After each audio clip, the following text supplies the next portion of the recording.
बच्चों, इसके पहले हम लोग सार्वत्रिक गुरुत्वाकर्षण स्थिरांक कैपिटल जी और स्मॉल जी, जिसे गुरुत्वीय त्वरण जी कहते हैं, पढ़ चुके हैं। सार्वत्रिक गुरुत्वाकर्षण स्थिरांक का मान ब्रह्मांड में किसी भी स्थान पर एक समान होता है, अर्थात हर स्थान पर उसका मान समान होने के कारण इसे सार्वत्रिक गुरुत्वाकर्षण स्थिरांक कहते हैं। इसके विषय में आपको बताया गया है कि इसका मान 6.67 × 10⁻11 न्यूटन मीटर स्क्वायर प्रति किलोग्राम स्क्वायर होता है। इसके बाद गुरुत्वीय त्वरण जी भी पढ़ाया गया है आपको।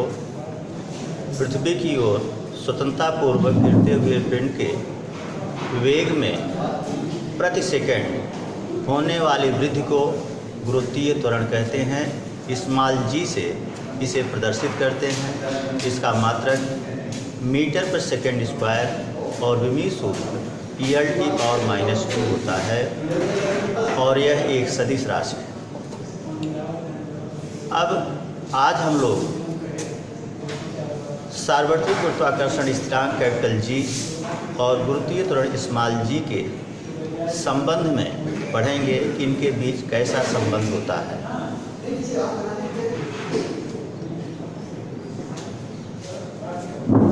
संबंध माना पृथ्वी का द्रव्यमान e और त्रिज्या re है, तो न्यूटन के गुरुत्वाकर्षण नियम के अनुसार,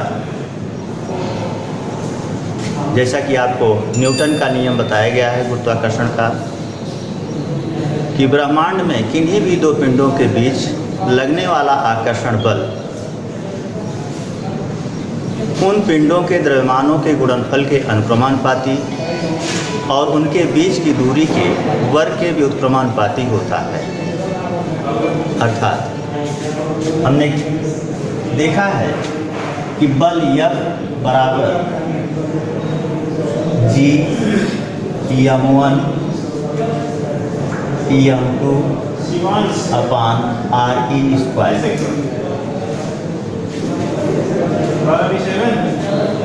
तो इस सूत्र से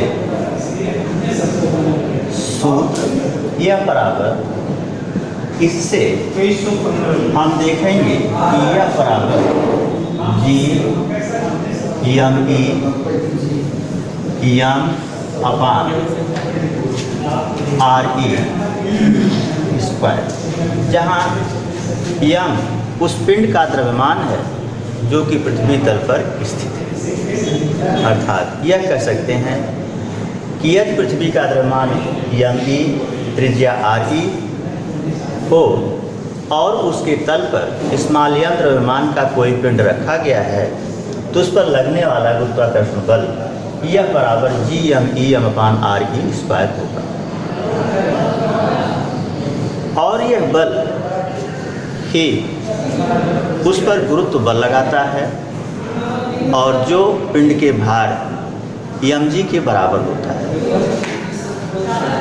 इस प्रकार हम कह सकते हैं कि बल यह बराबर mg, जहाँ m पिंड का द्रव्यमान तथा g गुरुत्वीय त्वरण।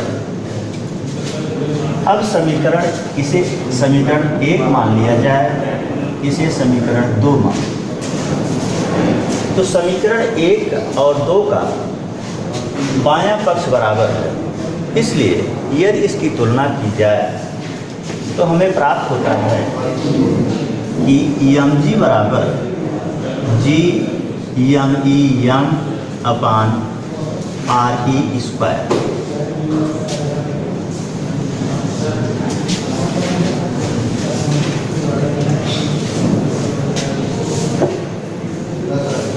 m से m कैंसिल हो जाएगा, इसलिए हम कह सकते हैं कि जी बराबर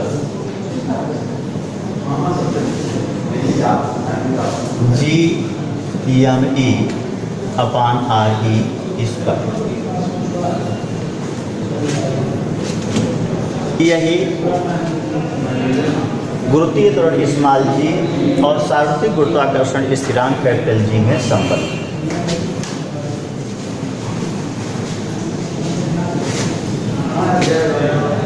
अब इसके आगे हम और पढ़ेंगे कि गुरुत्वीय त्वरण स्मॉल जी का मान पृथ्वी के विभिन्न स्थानों पर भिन्न भिन्न होता है।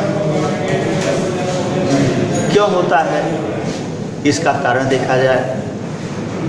पहला कारण है कि पृथ्वी की आकृति, यानी पृथ्वी की आकृति के कारण पृथ्वी के विभिन्न स्थानों पर गुरुत्वीय त्वरण जी का मान भिन्न भिन्न होता है।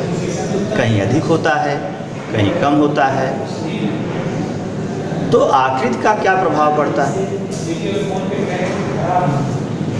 पृथ्वी अपने ध्रुवों पर चपटी, पृथ्वी गोलाकार न होकर अपने ध्रुवों पर चपटी है, जिसके कारण इसकी भूमध्य रेखा पर, यानी पृथ्वी के भूमध्य रेखा पर अर्थात विषुवत रेखा पर इसका व्यास अधिक होता है और ध्रुवों पर, दोनों ध्रुवों, उत्तरी ध्रुव और दक्षिणी ध्रुव पर इसका व्यास कम होता है। इन व्यासों में, यानी भूमध्य रेखा और ध्रुवों के व्यास में लगभग 42 किलोमीटर का अंतर होता है। और हमें सूत्र G बराबर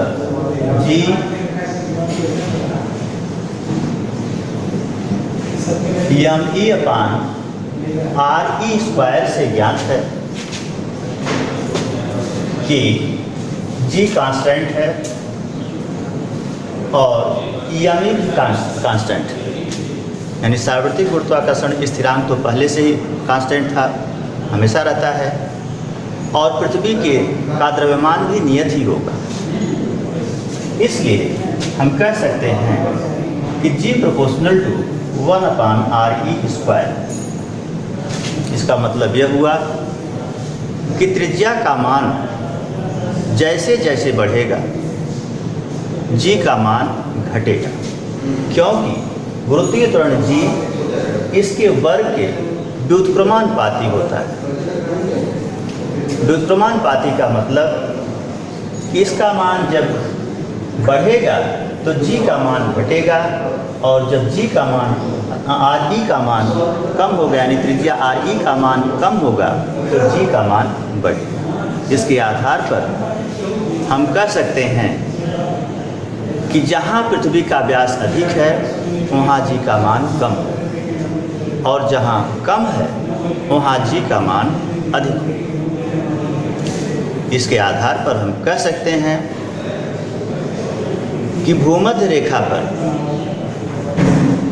व्यास अधिक होने के कारण, अर्थात त्रिज्या अधिक होने के कारण G का मान, गुरुत्वीय त्वरण G का मान कम होता है, परंतु ध्रुवों पर त्रिज्या अथवा व्यास कम होने के कारण, ध्रुवों पर त्रिज्या अथवा व्यास कम होने के कारण G का मान अधिक होता है।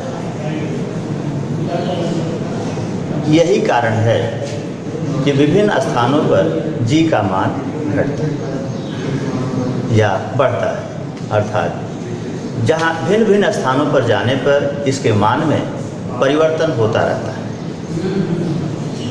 ये स्थान परिवर्तन से G के मान में भी परिवर्तन होता है, और इसका एक कारण आपको बताया गया कि पृथ्वी की आकृति का इस पर प्रभाव पड़ता है, और यह भी बताया गया था कि भूमध्य रेखा पर त्रिज्या का अथवा व्यास का मान अधिक होने के कारण G का मान कम होता है, और ध्रुवों पर व्यास अथवा त्रिज्या का मान कम होने के कारण जी का मान अधिक होता है। दूसरा कारण यह है कि पृथ्वी अपने अक्ष पर घूर्णन गति करती है। पृथ्वी अपने अक्ष पर घूर्णन गति करती है और इसके लिए घूर्णन गति के लिए कोणीय वेग की आवश्यकता होती है। यदि पृथ्वी का कोणीय वेग ओमेगा हो और उसकी त्रिज्या r,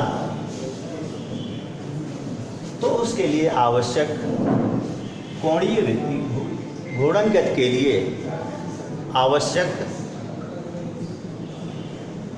अभिकेंद्र त्वरण ओमेगा स्क्वायर r होगा, जो इसे गुरुत्वीय त्वरण g से ही प्राप्त होता है। इसलिए यदि यह घूर्णन गति न होती तो g के मान में कोई कमी न आती, परंतु घूर्णन गति के कारण इसका मान, गुरुत्वीय त्वरण g का मान g डैश बराबर हो जाता है g minus omega square r। घूर्णन गति के कारण भी, पृथ्वी के घूर्णन गति के कारण भी जी के मान में परिवर्तन होता है, अर्थात स्थान परिवर्तन के साथ साथ जी के मान में परिवर्तन होता है और घूर्णन गति के कारण ही इसके मान में कमी होती है। इसके साथ साथ हम आगे भी देखेंगे कि पृथ्वी तल से ऊपर या नीचे जाने पर जी के मान में परिवर्तन होता है। सबसे पहले हम यह पढ़ेंगे कि पृथ्वी तल से ऊपर जाने पर जी का मान परिवर्तित होता है, अर्थात घटता है।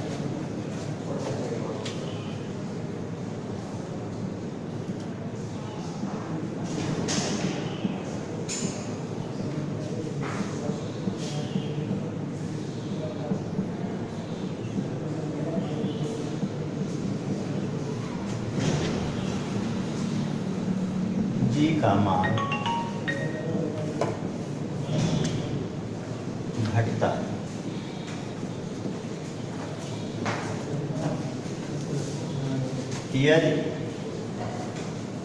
यह पृथ्वी है, इसका केंद्र O है और त्रिज्या RE और द्रव्यमान ME। यदि पृथ्वी तल से स्मॉल h ऊंचाई पर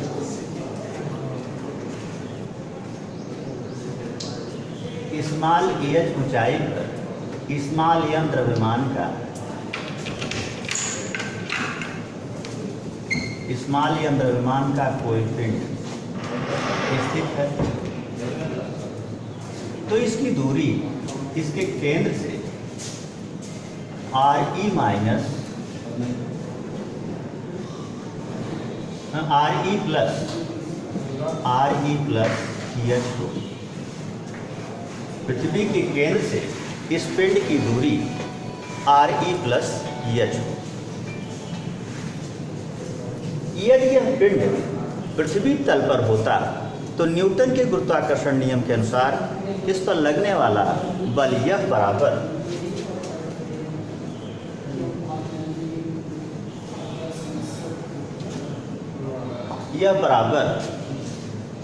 GMEM अपान RE स्क्वायर होता है। या यह कहिए कि यदि यह पिंड पृथ्वी तल पर होता तो इस पर लगने वाला गुरुत्वीय त्वरण स्मॉल g बराबर GME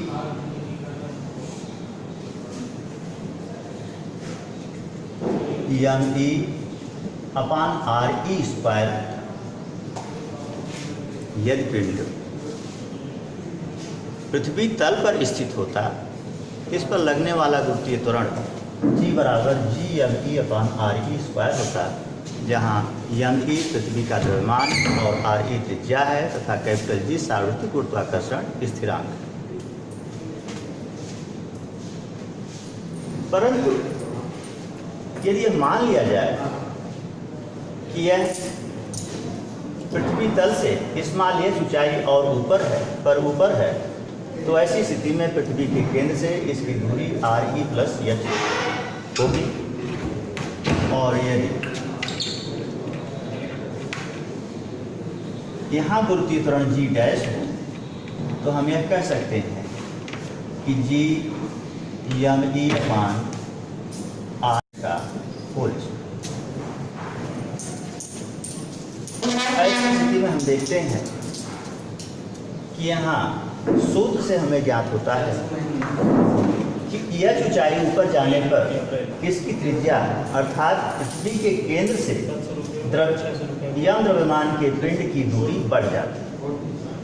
अर्थात यह त्रिज्या जब बढ़ जाएगी, दूरी जब बढ़ जाएगी, तो इसका मान कम हो जाने के कारण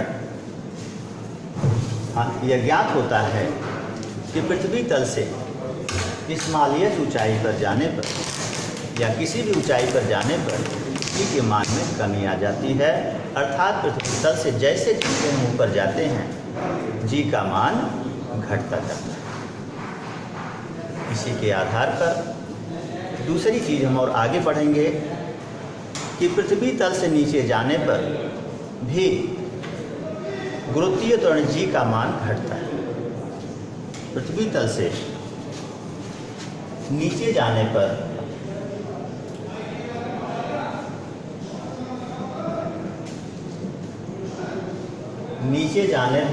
गुरुत्वीय त्वरण स्मॉल G का मान घटता है।